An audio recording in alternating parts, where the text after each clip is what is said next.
stood still on a highway, I saw a woman by the side of the road, with a face that I knew like my own, reflected in my window. Well, she walked up to my quarter light, and she bent down real slow. A fearful pressure paralyzed me in my shadows. She said, "Son, what are you doing here? My fear for you has turned me in my grave." I said, "Mama, I come to the valley of the rich, myself to sell." She said, "Son, this is the road to hell."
To me, the real treasure and beauty of art is its ability to convey thoughts, feelings, ideas, and existence through multi-layered expression and communication.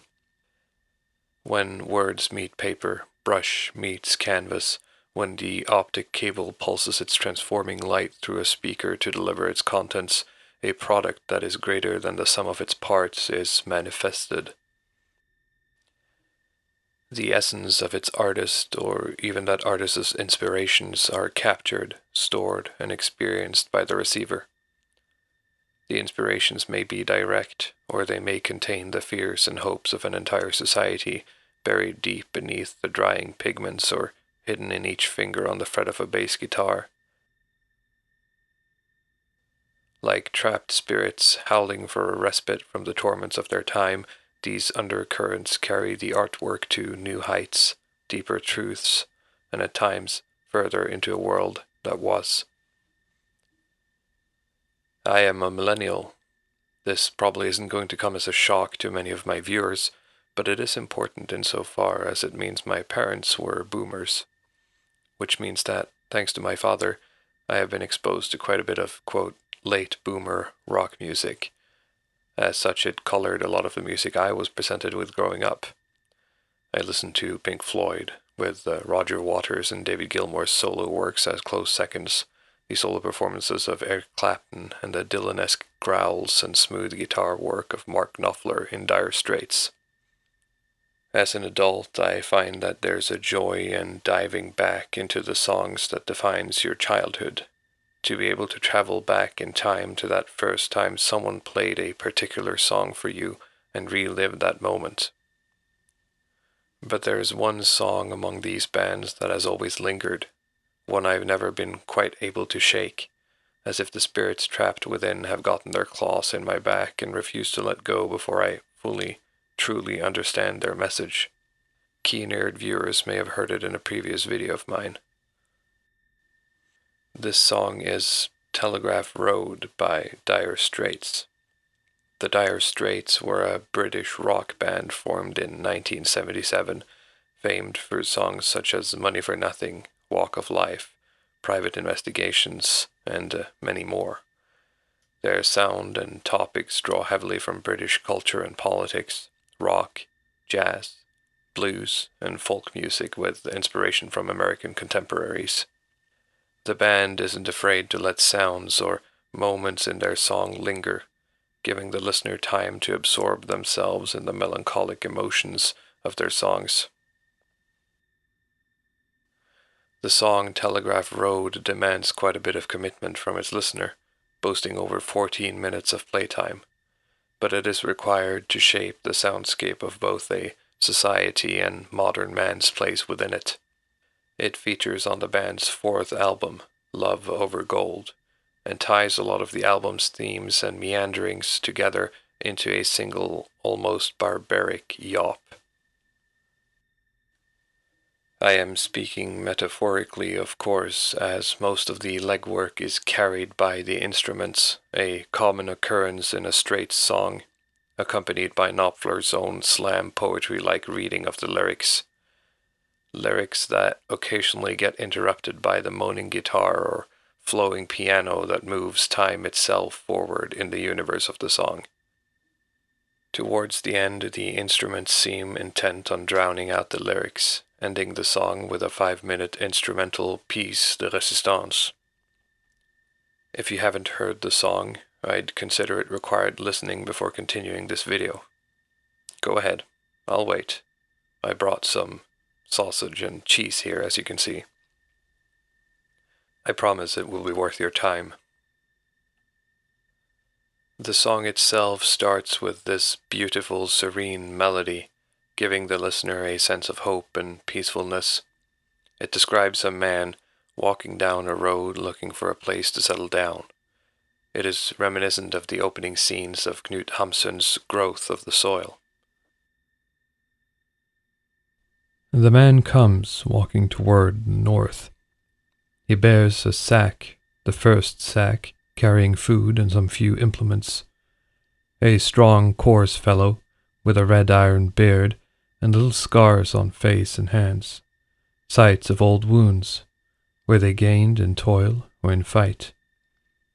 Maybe the man has been in prison and is looking for a place to hide, or a philosopher, maybe, in search of peace. This or that, he comes, the figure of a man in his great solitude. He trudges on. Bird and beast are silent all about him. Here and there he stops to dig with an iron tool, and finds good mould or peaty soil manured with the rotten wood and fallen leaves of 1,000 years. He nods to say that he has found himself a place to stay and live. Aye, he will stay here and live. U.S. Highway 24 is a road stretching 128 kilometers from Minturn, Colorado to Independence Township, Michigan, through the outskirts of Detroit. Locally, it is known as the Telegraph Road, as it was originally used as an access path to the telegraph poles connecting the local areas of Dearborn and Flat Rock. Detroit, as a city, seems to have been in a perpetual entropic cycle since the mid-1960s. There are various reasons for its societal and economic decline, but the entropy is apparent if you look at any footage of areas outside downtown or even a dashcam recording of the Telegraph Road itself. Derelict buildings, falling population, diminishing police force, white flight, rising crime, riots, an alarming murder rate, all of these things surround the miasma of the word Detroit itself. Food banks, BLM, and pride flags have become its new industry, and its politicians seem hell-bent to continue applying the wrong medicine to an ailing city.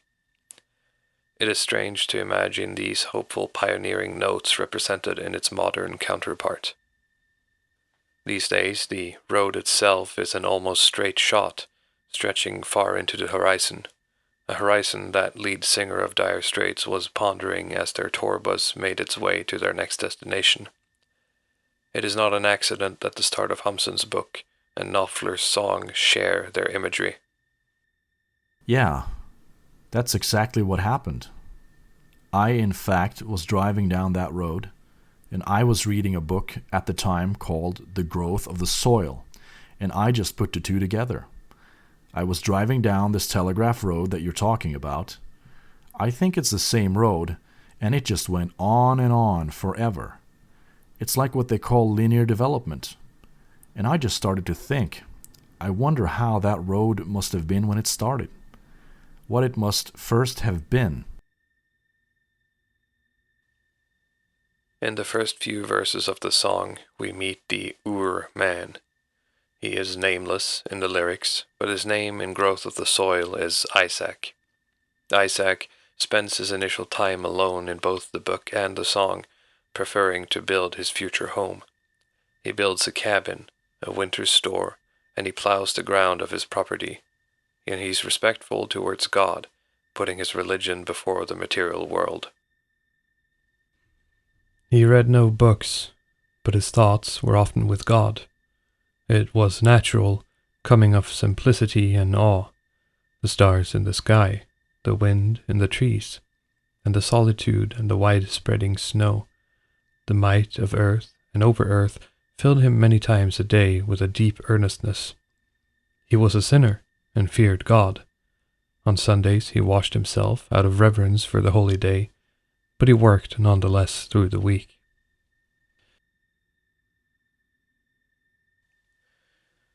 But his solitude is short-lived, for where the Ur-Man builds, society follows, and the trajectory matches Telegraph Road. Isaac builds, he prays, and he fosters children. Then the lawyers arrive at his doorstep, and with them the rules of society, rules that many ancient and pioneering societies of the past have handled with ease and competency, have now been given a mandate and a profession. As the song puts it, then came the churches, then came the schools, then came the lawyers, and then came the rules. The sheriff talked of valuations, of boundaries, taxes, and taxes to the state, and when he had explained the matter a little, Isaac began to see that there was something reasonable in it after all. The sheriff turned to his companion teasingly. "Now then, you call yourself a surveyor. What's the extent of cultivated ground here?" He did not wait for the other man to reply, but he noted down himself at a guess. Then he asked Isaac about the crops, how much hay, how many bushels of potatoes, and then about his boundaries. They could not go round the place marking it out waist-deep in snow at this time of year, and in the summer no one could get up there at all. What did Isaac himself think about the extent of woodland and pasturage? Isaac had no idea at all. He had always thought of the place as being his own as far as he could see. The sheriff said that the state required definite boundaries, and the greater the extent, the more you will have to pay. The song heightens its power. It becomes increasingly grandeur as the lyrics wax about the building of mines, economic hard times, war, and the expansion of its communications and technology through the metaphorical Telegraph Road. The road is the access path to the outside world, and it brings prosperity and suffering to a growing society. The Ur-Man, Isaac, is now long gone, repurposed into a miner, a soldier, or a factory worker. Is he useless, or perhaps is he a danger to the brave new world around him? A man like Isaac would probably quit such a society, move, quote, further west to new and uninhabited land. But what if he didn't? If he possessed a Nietzschean will to power, a, quote, Bronze Age mindset that led him to challenge the new power base of bankers and lawmen?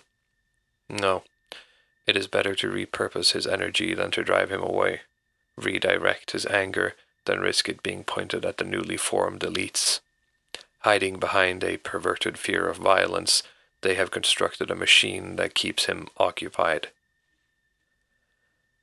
I often see memes and jokes online about what men really want is to flee it all, walk off into the woods and never be heard from again, join a raiding party, or build something completely off-grid for his family. Part of what makes a meme good is the kernel of truth at the center of its message, and why so many leftist memes tend to fall flat or feel fake. But wiser people have written longer works on that than I probably ever will. The truth of the meme is that the deep masculine urge to commit to such a plan remains within.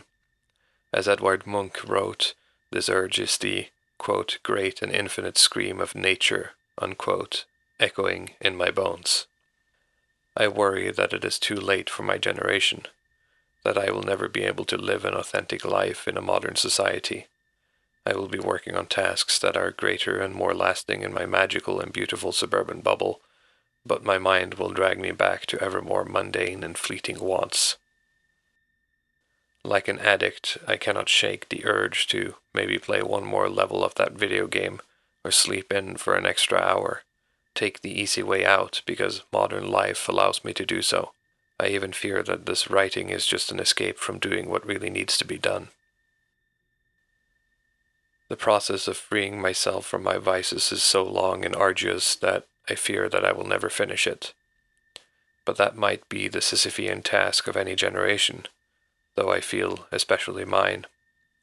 To perpetually slam against the edges of the walled garden society has constructed for us, wondering why we are so broken, why we dream of an outside we've never seen. I wonder, a fish can never be healthy if the water it swims in is polluted, so should it blame itself for being sick? The song takes a turn for the melancholic, and we are faced with the modern condition of our ancient man stuck in a car on his way home from work. The radio chatters, and the traffic moves slowly along the 6-lane superhighway, a bastion of modern life, proudly piercing the horizon and happily serving up an illusion that if you just kept driving, maybe you could escape it all. The melodic guitar seems to lament his condition, trapped in a downward spiral. Progress for the sake of progress. Growth for the sake of growth. More individual freedom to indulge in vices. An economy that produces lines going ever upward. Roads connecting ever more distant places. All of this compounding with an atropic loss of time, place, and spirit for the individual trapped inside it. Humson writes on the speed and trajectory of America in the early 1900s and his views on progress in his article Festina Lente. The nation as a whole seems to work at a feverish tempo. I read in an autobiography of Henry Ford that he moves machines in his factories close to each other to save his people from wasting time more steps than is required. Time is money, and money is everything. Such as it is when one purely follows the logic of economic interests. The American is never satisfied with meagerness. He craves to be on top. He craves abundance. The Oriental stands as your opposite, with his prudence, his inborn ability to abstain. Progress? What is progress? That we may drive faster on the roads? No. If man is to balance his books by such metrics, they will inevitably result in a deficit. Progress is the required rest of the body and the required peace of one's soul. Progress is the well-being of man. Our modern Isaac in the land of the Telegraph Road further cries that he'd like to go to work. He'd like to contribute to society and build something, even if the modern version of that is a simulacra of the actions his ancestor performed all those verses ago. He lives in a society where he has, quote, a right to go to work, but there's no work here to be found. We have constructed a society where man can claim the privilege of being owed a job, yet there are no jobs around him. I've previously covered the views of work versus action presented by Julius Evel on this channel, but I think a refresher is warranted. The term work has always designated the lowest forms of human activity, those that are more exclusively conditioned by the economic factor. It is illegitimate to label as work anything that is not reduced to these forms. Rather, the word to be used is action. Action, not work, is what is performed by the leader, the explorer, the ascetic, the pure scientist, the warrior, the artist, the diplomat, the theologian, the one who makes or breaks a law, the one who is motivated by an elementary passion or guided by principle. But despite there being no jobs, there are always things that need doing in a society. work that must be done, regardless of its aesthetic status in a philosophical sense. Action, as Evola defines it, is an activity reserved for an aristocrat, whether he is one of the soul or the state. In the modern bureaucratic state, a job is work with the lawyer's and the taxman's blessing. Try looking outside your window. I find it hard to imagine you cannot spot something that needs to be done. Whether or not it's a city street or your own property, you should be able to spot some work that needs to be done. Garbage piling up, a lawn that needs to be kept, a building that needs repair. The list is possibly endless. Society is not lacking in work. Because it is not blessed as a job, or because no one wants to sign up for that job, we elect to ignore it until our frantic scurrying results in some new demonic technological device that will make the problem go away. This isn't a technological breakdown. This is the road to hell. The song reverts back into its melancholic slump as our protagonist pleads for a return to simpler times before he was captured by the modern bureaucratic economy, a time before the decline of Detroit. In a final act of rebellion, he promises to escape from it all, as Isaac would have done all those cycles ago, to flee further west and escape the destitution of the modern metropolis. But once again, our old friend Evola heads him off at the pass. No traditional civilization has ever seen such large masses condemned to obscure, soulless, automatic labor, to slavery, which does not even have as its counterpart the high stature and the tangible reality of figures of lords and rulers, but is found imposed in a seemingly innocuous way by the tyranny of the economic factor and the absurd structures of a more or less collectivized society. And the fact that the modern vision of life, in its materialism, has deprived the individual of any possibility of introducing into his destiny an element of transfiguration, of seeing in it a sign and a symbol, the slavery of today is the most gloomy and the most desperate of all we have ever known. And so the music builds into a triumphant crescendo and a beautiful melodic solo by both its lead guitar and piano. The powerful drum beats makes it seem as if the song itself is thrashing against the bars of the cage which traps both protagonist and listener. But the claws of the spirits are still hooked deeply into my spine, whispering the truth. A desperate truth that explodes into flames as the song reaches its peak. That in the modern world, there is no further west. That no matter how long you drive along the Telegraph road, you're still just a bolt of electricity running along the circuits of a processor.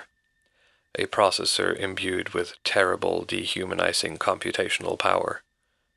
There is nowhere in the American empire that is safe from the progress-pushing, GDP-focused, democratic, gay, neoliberal machine. A machine that kills your local culture, your identity, your religion, your traditions, and your past. A machine that accomplishes all of this and has the audacity to proclaim that it liberated you. A machine that ensures all roads lead to Detroit.